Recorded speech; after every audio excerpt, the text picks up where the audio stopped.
48 وہ جگہ جہاں 6 مہینے کا دن اور 6 مہینے کی رات ہوتی ہے وہ لوگ کیا کریں؟ وہاں تو رمضان کا مہینہ آئے گا ہی نہیں. تو بعض علماء کی یہ رائے ہے کہ وہ روزے نہ رکھیں، کیونکہ قرآن میں آیا ہے فَمَنْ شَهِدَ مِنْكُمُ الشَّهْرَ، جو کوئی رمضان کا مہینہ پائے فَلْيَصُمْ، تو وہی روزے رکھے. تو وہاں تو رمضان کا مہینہ نہیں آ رہا. لیکن بعض علماء یہ کہتے ہیں کہ ٹھیک ہے، جہاں باقی چیزیں ہم کلاک کے اوپر کر رہے ہیں، نمازوں کا تو کر رہے ہیں نا. مسلم شریف میں حدیث ہے جب دجال آئے گا تو پہلا دن 1 سال کا ہوگا، پھر اگلا دن 1 مہینے کا، اور اس سے اگلا دن 1 ہفتے کا، اور پھر نارمل دن ہوں گے. صحابہ کرام نے پوچھا کہ نمازوں کا ہم کیا کریں گے؟ آپ نے فرمایا کہ تم اسی اعتبار سے شمار کر لینا. اس زمانے میں تو اس بات کا مطلب لوگ نہیں سمجھ سکتے تھے. آج ہمیں پتہ ہے، ہم گھڑیوں کی مدد سے اس کو شمار کر لیتے ہیں. 24 گھنٹوں میں ڈیوائیڈ کیا ہوا ہے دن کو.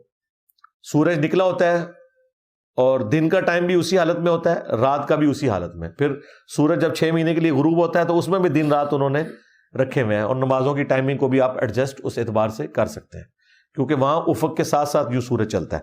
ہمارا تو یوں چل کے یوں غروب ہوتا ہے نا، وہاں وہ نارتھ پول اور ساؤتھ پول کے اوپر. تو اس طریقے سے یا اس کے قریب جو ملک ہے وہاں پہ 6 مہینے کا دن اور 6 مہینے کی رات، وہ پھر ٹائم ٹیبل کو فالو کر کے کوئی 1 مہینہ ٹھیک ہے کر لیں. ان کو اجازت ہے، ٹھیک ہے، وہ سعودیہ کو بینچ مارک کرنا چاہتے ہیں کر لیں، پاکستان کو کر لیں، جو ان کو قریبی علاقہ پڑتا ہے. مسئلہ 49، جہاز میں کیسے روزہ افطار کیا جائے؟ جہاز ظاہر ہے کہ آلموسٹ 10,000 فٹ کی بلندی پہ بھی اڑتا ہے. اب اتنی بلندی کے اوپر جب جہاز اڑ رہا ہوتا ہے، اگر وہ جہاز تو جا رہا ہے مغرب کی طرف، تو میرے بھائی پھر تو سورج غروب ہونا ہی کوئی نہیں ہے جب تک کہ آپ لینڈ نہ کر جائیں، کیونکہ وہ اتنی تیزی سے سفر کرتا ہے. یہ جو بوئنگ 747 ہے، یہ تو آلموسٹ 1000 کلومیٹر پر آور کی رفتار سے اڑ رہا ہوتا ہے. تو غروب آفتاب میں اگر 10 منٹ بھی رہ جائیں اور سورج جا رہی مغرب کی طرف ہے، وہ 10 منٹ پورے نہیں ہونے. جب وہ 10 منٹ ہونے ہیں، وہ زمین کی اتنی کرویچر طے کر چکا ہوتا ہے. تو ظاہر ہے پھر آپ روزہ کھول نہیں سکتے کیونکہ سورج نظر آ رہا ہے. آپ کو پتہ ہے یہ جو برج الخلیفہ ہے، اس کی ہائٹ آلموسٹ 1 کلومیٹر ہے. جی ہاں، 1 کلومیٹر اس کی ہائٹ ہے، آلموسٹ سمجھ لیں 3,500-4 ہزار فٹ.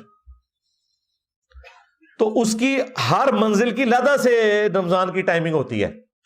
جو اوپر والے لوگ ہیں نا، ان کے لیے 8-10 منٹ کا فرق ہے گراؤنڈ فلور سے، کیونکہ 1 کلومیٹر جب آپ زمین سے اوپر چلے گئے ہیں تو آپ تو زمین کی کرویچر سے آگے بھی دیکھ رہے ہیں، تو سورج آپ کا دیر سے غروب ہوگا. اور جہاز تو اس سے بھی کتنا اوپر اڑتا ہے، 4-5 گنا 10 گنا اوپر. تو وہ جب تک انشور نہ ہو، اب سعودی ایئر لائن میں تو باقاعدہ وہ اناؤنسمنٹ کر دیتے ہیں کہ افطار کا وقت ہو گیا ہے، باقی آپ نے خود دیکھ کے کرنا ہے. ہاں، اگر آپ مشرق کی طرف ٹریول کر رہے ہیں پھر کوئی مسئلہ نہیں ہے، پھر تو وقت سے پہلے ہی سورج غروب ہو جائے گا، اور پھر سورج غروب ہو تو آپ افطار کر لیں. اس طریقے سے شمال اور جنوب کی طرف کر رہے ہیں پھر بھی سٹیبلٹی آ جائے گی، کیونکہ آپ مغرب کی طرف سفر نہیں کر رہے، تو آپ نے اس کو انشور کر کے اس طریقے سے روزہ کھول لینا ہے.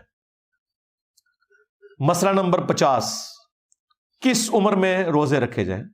بالغ ہوتے ہی روزے فرض ہو جائیں گے، لیکن پریکٹس بچپن سے کروانی چاہیے. وہ ابو داؤد میں حدیث ہے نا، بچہ 7 سال کا ہو جائے اسے نماز کا حکم دو، اور نماز نہ پڑھے 10 سال کی عمر میں تو اسے تھوڑا بہت مارو پیٹو، وہ وحشیوں کی طرح نہیں، ڈانٹ ڈپٹ والا معاملہ، اور اس کا بستر بھی الگ کر دو.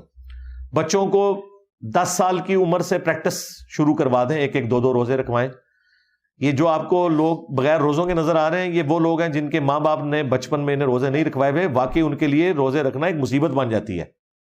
ہمیں تو لگتا ہے کہ یار روزہ تو کتنا مشکل کام نہیں ہے، ان کے لیے واقعی مشکل کام ہے. پریکٹس نہ ہو تو یہ دنیا کے مشکل ترین کاموں میں سے ایک کام ہے روزہ رکھنا. بچوں کو آہستہ آہستہ پریکٹس کروائیں. البتہ فرضیت ان کی ہوگی جب وہ بالغ ہوں گے.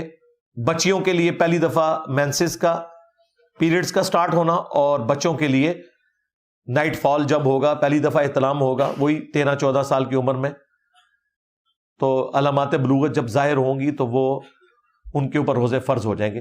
یعنی نماز کی ٹائمنگ کا فرض بھی وہی ہے اور روزوں کی بھی فرض ہونے کا وقت وہی ہے، لیکن پریکٹس شروع سے ہونی چاہیے.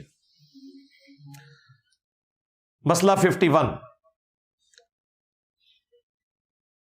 رمضان میں یہ جو ہوٹل کھولے ہوتے ہیں لوگوں نے، ان کے بارے میں لوگ پوچھ رہے ہوتے ہیں کہ جی سحری کے وقت تو سمجھ آتی ہے، دن کے وقت ہوٹل کیوں کھلا ہے؟ تو دن کے وقت مریضوں کے لیے ہوٹل تو کھلا ہونا چاہیے. اب وہ چاہے جعلی مریض ہیں یا اصلی مریض ہیں، یہ آپ کا کام نہیں ہے. ایون گورنمنٹ کا بھی یہ کام نہیں ہے کہ وہ یہ چیک کرے، یہ اللہ اور بندے کا معاملہ ہے.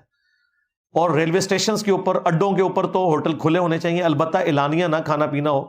جس طرح کہ ہمارے علاقوں میں باقاعدہ ٹینٹ لگایا ہوتا ہے انہوں نے، اور لکھا ہوتا ہے کہ مسافروں کے لیے یا مریضوں کے لیے ہوٹل کھلا ہے، تو وہ ٹھیک ہے، ان کے اوپر کوئی شرعی گرفت نہیں، کھلے ہونے چاہیے، کوئی مسئلہ نہیں ہے. مسئلہ 52، رمضان میں جو مون سائٹنگ کا ایشو ہر سال اٹھتا ہے، رؤیت ہلال کا مسئلہ. بھائی چپ کر کے آپ گورنمنٹ کی کمیٹی کو فالو کریں، وہاں تمام ذمہ دار علماء، تمام مکاتب فکر کے بیٹھے ہوتے ہیں. بعد میں وہ پالیٹکس کرنے کے لیے انہی فرقوں کے لوگ کہتے ہیں جی ہم نے تو چاند دیکھ لیا تھا، یہ کمیٹی بک چکی ہے. وہ بکی ہوئی ہے نہیں بکی ہوئی ہے، ان کا اور اللہ کا معاملہ ہے.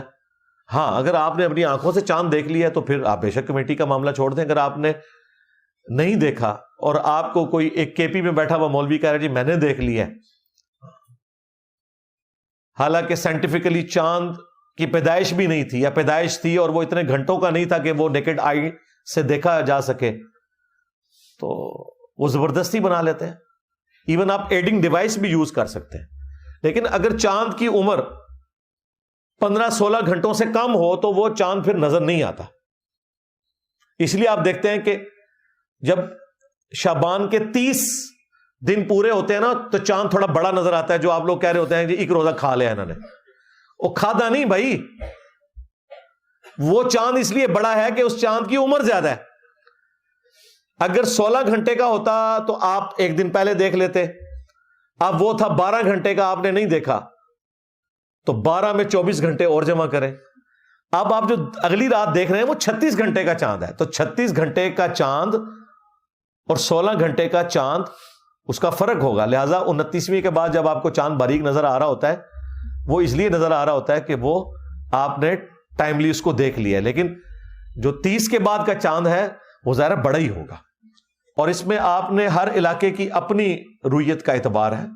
پاکستان کے لیے تو اتنا ایشو نہیں ہے، ہم ایک ہی GMT+5 ٹائم زون کے اندر ہیں، عموماً ایک ہی وقت میں چاند نظر آ جاتا ہے. کہیں پہ نہ بھی نظر آئے تو اس کے ایکویلنٹ دوسری جگہ پہ آ جاتا ہے. میں نے اس کے اوپر تفصیلی ویڈیوز ریکارڈ کروائی ہیں. اس میں ایک ڈیسائسو حدیث ہے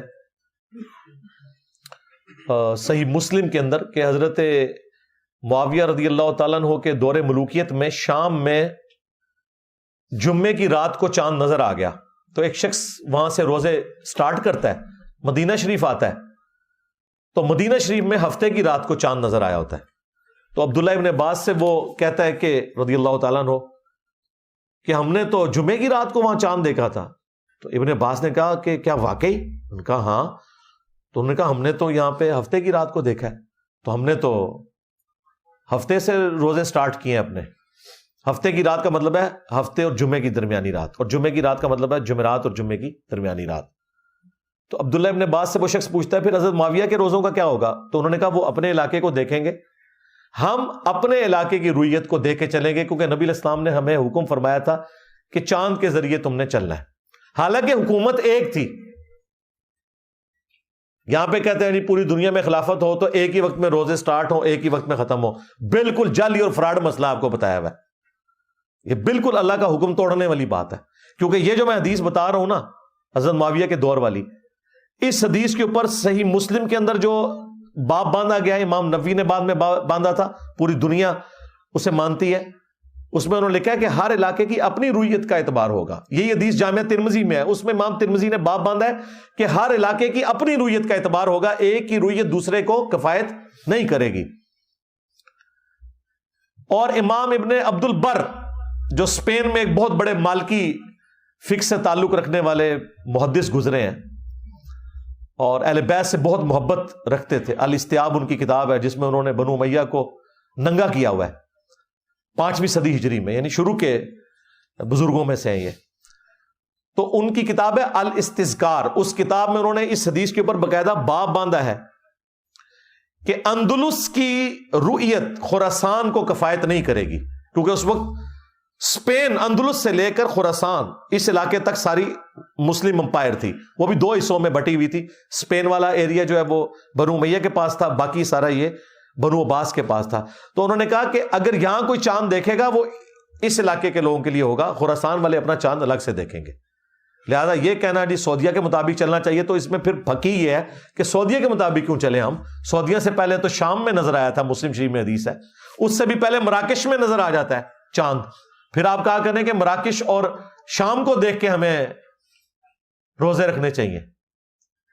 اور انگلینڈ میں، یورپ میں یہی جھگڑا چلا رہتا ہے. وہاں پہ بریلوی جو ہے وہ پاکستان کے ساتھ روزے رکھ رہے ہوتے ہیں، دیوبندی اور اہل حدیث ضد میں آ کے سعودیہ کے ساتھ رکھ رہے ہوتے ہیں. بھائی نہ آپ نے پاکستان کے ساتھ رکھنا ہے نہ سعودیہ کے ساتھ، آپ نے اپنی رؤیت دیکھنی ہے. لیکن وہاں پہ چونکہ زیادہ تر رؤیت نہیں ہوتی، ابر آلود موسم ہوتا ہے، تو پھر وہ لوگ جو قریبی ہے، وہاں قریبی جو ہے مراکش ہی لگتا ہے یورپ کے اگر ریفرنس سے دیکھا جائے، تو آپ اس کو فالو کریں.